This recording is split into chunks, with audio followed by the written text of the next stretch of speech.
Morning! I make videos. I'll brush my hair because I'm free and it's the 21st century.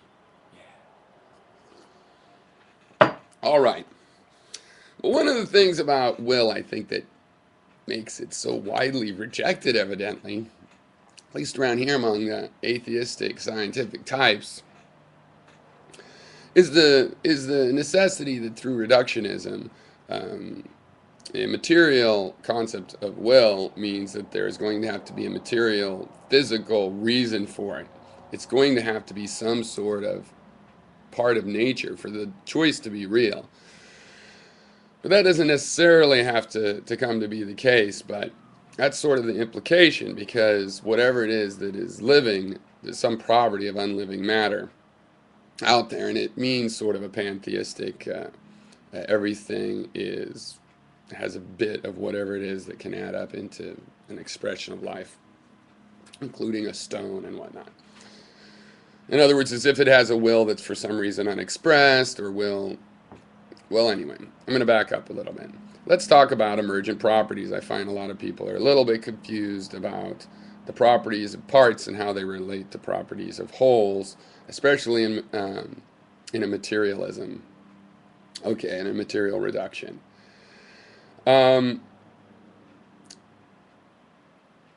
the idea of an emergent property is that there can be a property of something which isn't really, strictly speaking, a property of its parts. So, for example, you see a puddle, it's got some water and oil in it, and there's a rainbow.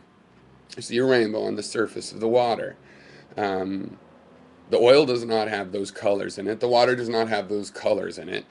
So this is somehow an emergent property, somehow a combination of the properties that those material elements can be said to have on their own combine to create this phenomena. Okay. Now let's think a little bit about how macro or higher scaled things have properties from lower scaled things. Let's say you have a rock and you break it up into billions of little bits of rock. Well, each of those billions of little bits has mass, and that mass, when combined, explains the mass of the larger rock. Okay, those are aggregate properties. But an emergent property is different. Back to the puddle. When you break down the oil and water and find out their properties, they do have properties which explain the occurrence of the rainbow. All right, they do have properties that explain why that emerges. And in a reductionism, you expect to be able to eventually find those reasons. If you have a phenomena and you don't know the reasons, for example, I'll let you look it up, but somnoluminescence, we have a phenomena, we have not reduced down the parts sufficiently to explain why we see the phenomena on the larger scale. But we assume in our investigation that such a thing can be done because in a material reductionism, it is not that you reduce the flower to chemicals and you say there is no beauty. No, you say that beauty emerges as a combination of the qualities of the parts, which we explain with chemistry. Okay, so the properties that emerge are always explained in properties of the part. They may not be alike in kind, right? One is a color, and the properties, physical properties having to do with films of oil on water are why that emerges. So it's not a simplistic idea that, in order to be blue, you have to be made of blue bits. No, you could be made of something that causes blue to when light is reflected and so on and so forth. But there does have to be a relationship to the properties of the parts. And so going with will, there has to be some property of matter which can explain the expression of will. And this is some sort of thing that you could call elemental will. So for example, if an atom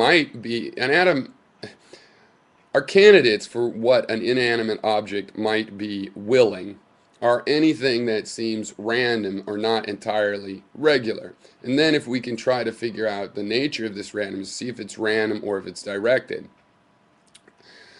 But for example, in an elementary particle in an atom, there's really one good event we can talk about, and that is its ability to emit a photon.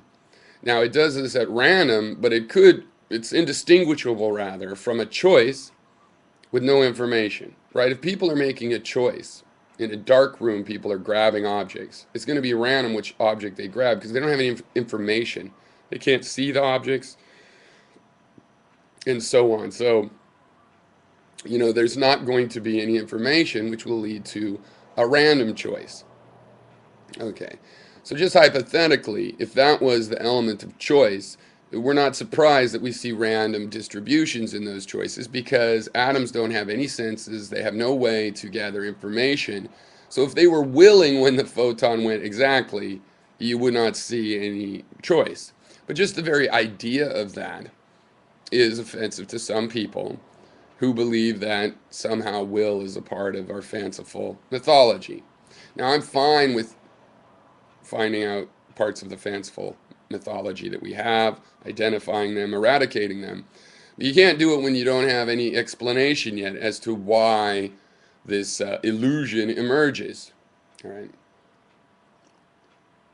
And so that's a basic wrap-up of the materialism, and it relates to pantheism because for someone like myself that expects that we must find an elemental physics that explains the emergence of will,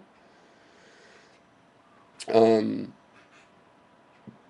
though we'll find that, and we don't know what it is yet, there's a conclusion that seems like will have to be a part of that, which is that in some sense the universe is alive, the universe has a willing nature, and this is what people like in Manham are going to reject, and I think for a decent reason, if that's why you're rejecting it.